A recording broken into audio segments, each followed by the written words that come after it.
Hello, today we're talking about the vortex of clutter, that spinning cyclone of clutter, and how we get pulled into that emotionally and physically. A lot of our clutter starts with our mindset. We think we can't, we're overwhelmed. I know I just had a day of overwhelm the other day. I got a brand new phone, and I got a brand new Apple Watch, and I had all this information about that and how to fix things, and it takes all of your passwords are gone.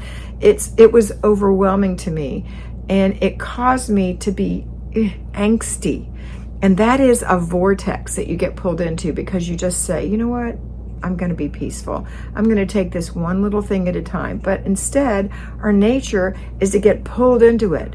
I know I have a daughter who's having her home remodeled right now, and they're doing a lot of it themselves. And she's so angsty when she talks to me and so pulled into that vortex of clutter.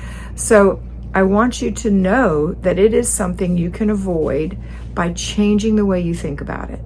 You're going to do a little bit at a time. You're not taking care of everything at one time, which is our inclination. We think we have to do it all at once. We're going to do the little bit at a time, the dripping of water that wears away stone. Make it a great day.